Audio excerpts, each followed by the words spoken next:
This day in sports history.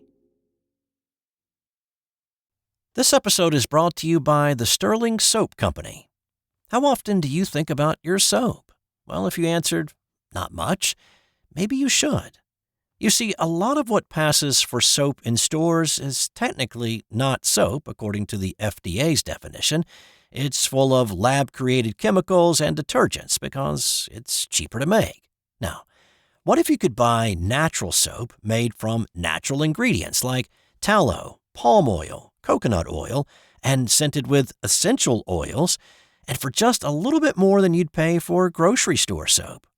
Sterling Soap is 100% natural, and with a wide variety of bath soaps, shave soaps, beard balm, lotions, and cologne, there's a product and a scent for just about everybody. Check them out for yourself at sterlingsoap.com. That's STIRLING soap.com. And welcome back to another edition of This Dish, a proud member of the Sports History Network. More information and more podcasts can be found at sportshistorynetwork.com. It's January 3rd, and on this day in 1993, it was the greatest comeback in NFL playoff history. This was the AFC divisional playoff game between Buffalo and Houston. Even though the Bills had represented the AFC in the two previous Super Bowls, they had trouble with the Oilers.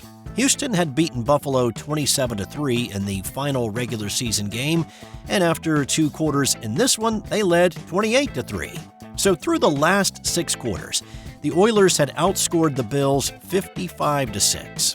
Add to that Buffalo was without Jim Kelly and Thurman Thomas, and the tea leaves were not exactly lining up for a huge comeback in this one. And that's why a lot of frustrated Bills fans headed to the exits at halftime. A good portion of those who stuck around to watch the start of the third quarter chugged their beers and followed after Bubba McDowell picked off backup quarterback Frank Reich's pass and returned it for a touchdown to put the Oilers up 35-3. Buffalo receiver Steve Tasker remembers taking in a 360 view of the stadium at that point, and he was amazed at all the empty seats in the third quarter. Nobody doubted that things looked bleak for the Bills. But Reich had actually been in this position before, back when he was in college at Maryland, leading the Terrapins back from a 31-point deficit against Miami in what was then the biggest comeback in college football history. So the Bills did not hit the panic button, they just went to work. First, a 10-play, 50-yard drive that ended in reserve running back Kenneth Davis's touchdown run. They then recovered the onside kick to get the ball back, and it only took 2 plays for them to find the end zone again. Here's Charlie Jones with the call for NBC that day. Right to throw. Down the side. That was a Reich to Don Beebe 38-yard hookup. That was followed up with a touchdown pass to Andre Reed on the next possession, and by that point, it was 35-24 Oilers. Marv Levy and the Bills had changed their defense in the second half from a 4-3 to a 3-4, and it paid dividends when safety Henry Jones picked off Warren Moon's tipped pass and returned it to the 23-yard line. The Bills nearly stalled out after that, though, and they were facing a 4th and 5 when Levy decided to gamble and go for it. Not irrevocably at this point in the game. You're going for it at 4th and 5 into the end zone. Has a man. Touchdown! That was Reed's second touchdown catch of the day, and the Bills nearly erased the entire deficit in the third quarter, scoring 28, and now they only trailed 35-31 heading to the fourth. And by this point, the people who'd left Rich Stadium earlier were now back at the gates begging their way back in.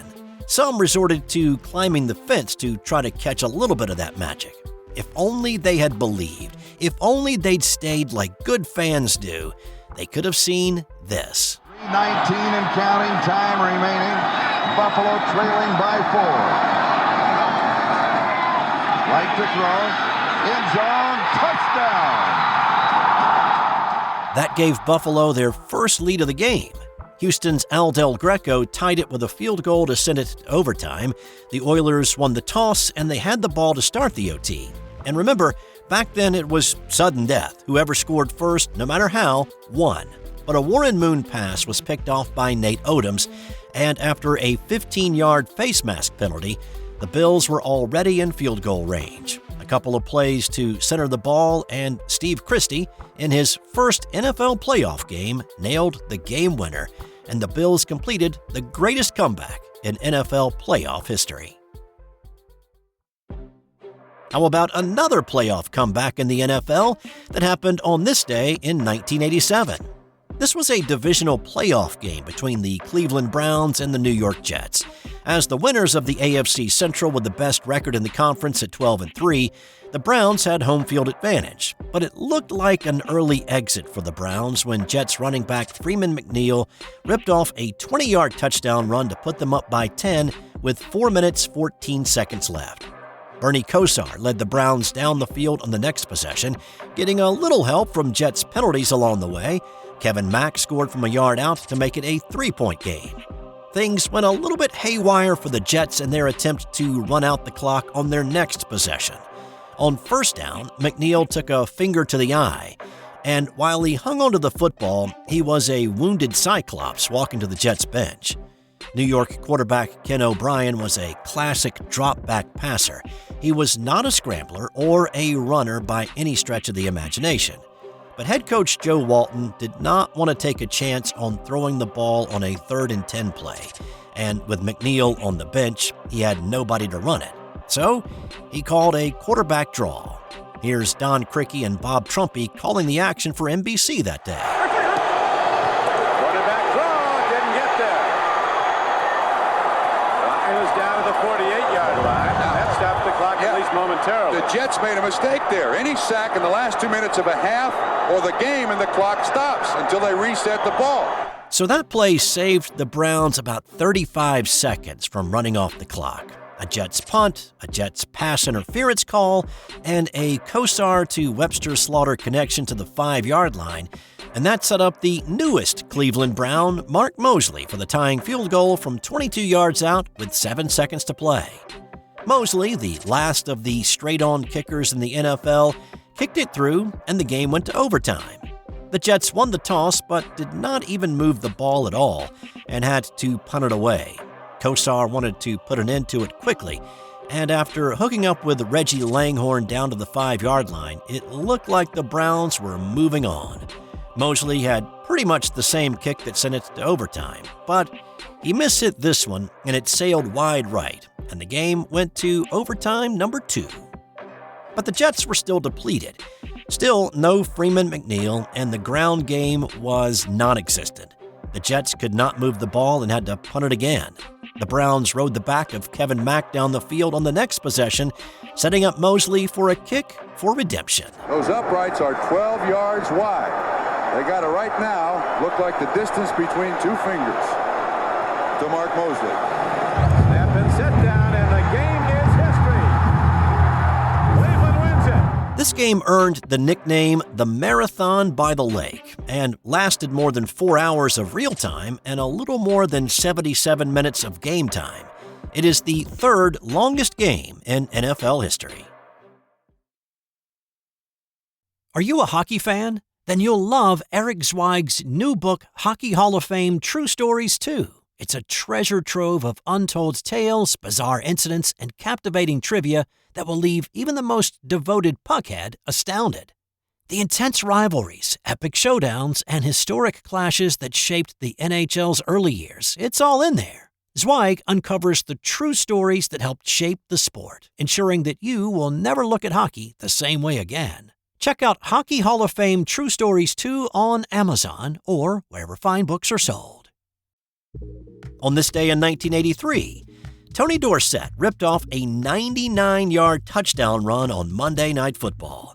This was the final regular season game in the strike-shortened 82 season. The Vikings were up 24-13 in the 4th following a John Turner pick 6 of a Danny White pass. The ensuing kickoff was a bit of a hot mess for the Cowboys as well. Denmeyer kicks off. Newsom is deep along with Rod Hill. It'll be Newsom who bobbles the ball. He'll have to do something with it. And the Cowboys at their half-yard line. It's been a long time since any of you have seen a Cowboy team play this bad. They were backed up as far as they could go. The nose of the football could not be any closer to the goal line without touching it. What started out as a simple handoff to get a little breathing room, instead put Tony Dorsett's name in the record book permanently. The ball just over the goal line of the Cowboys. Dorsett, single setback. Big opening for Tony Dorsett. Look out, he's got great speed.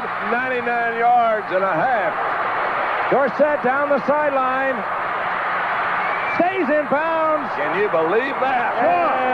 Short, because they're 99 yards. Short yardage defense, all bunched up. And that's the 99.5-yard run, I think, is the longest run in the history of the league.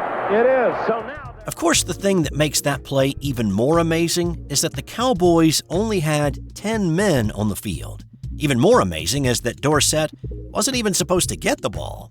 The play was designed for the fullback, Ron Springs, to take the handoff, but he misunderstood the play call in the huddle, and when the huddle broke, Springs ran off the field. The Vikings still won the game 31-27. Dorsett's record run stood alone for nearly 36 years until Derrick Henry equaled it in 2018.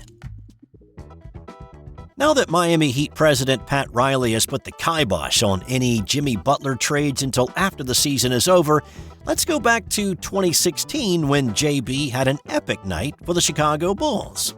Well, really it was more like an epic half, but he did play the whole game. The Bulls were on the road at Toronto, and they were trailing by 12 at the break. Butler had a mere 2 points in the first half. He also had a busted lip after a defensive scuffle. Well, when they stepped on the court in the third quarter, we don't really know what lit the fuse on Butler's rocket, but he simply went off. He was attacking the basket, he got a number of layups, he added and ones along the way, a couple of wing jumpers along the way, and it started to look like this was going to be a special kind of night.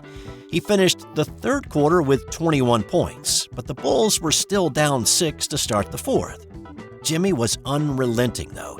He kept attacking, and he kept scoring. But still, with 35 seconds left, Chicago was down 2. Here's Neil Funk and Stacey King with a call that night for WGN. Butler raises up, fires. Oh, Jimmy G buckets. And a foul. The G stands for gets. Oh, that's a 3 and a foul. That's a killer. Jimmy raises up, squares up, raise up, and 1. Oh my goodness. Butler went to the line to complete the 4-point play. That gave him 40 for the night, and not only gave his team a 2-point lead with 31 seconds to play, but it also gave him the new franchise record for points and a half, besting a record set by Michael Jordan. He would add 2 more to his total for 42 on the night, 40 in the second half, and Chicago held on to win 115-113. And time now for today's That Ain't Got Nothing to Do with Sports fun fact. In 1997, a man parked his car in a Frankfurt, Germany parking garage. When he returned a few days later, he either went to the wrong parking garage or the wrong floor on the right parking garage. But either way, he did not find his car, assumed it was stolen, and reported it to the police. 20 years later, that's 2017, his car was found in the exact place he'd parked it. What did you say? It had gone unnoticed until the parking garage was being torn down, and when the one remaining car was not moved, a run of the license plate brought up the police report from 20 years prior. Unfortunately, by that point, the car was undrivable, and it was sent to the scrapyard. Say, what would you talking about, Willis? Hey, this is Steve White, the host of This Day in Sports History. Thanks for listening to this episode. If you enjoyed the episode or you're a fan of the podcast, can I ask you to do me a favor? I made the shortlist for the Best Sports Talk Podcast in 2024. There are some well-known folks in this category, such as the Kelsey brothers, Scott Van Pelt, Bill Rhoden, and I can use all the help that I can get. I put a link in the show notes that will take you to the page, and if you have a moment, click that link and cast your vote for my podcast. I would certainly appreciate it. Thanks to all of those who have voted, and again, thanks for listening. Have a great day, I'll talk to you tomorrow.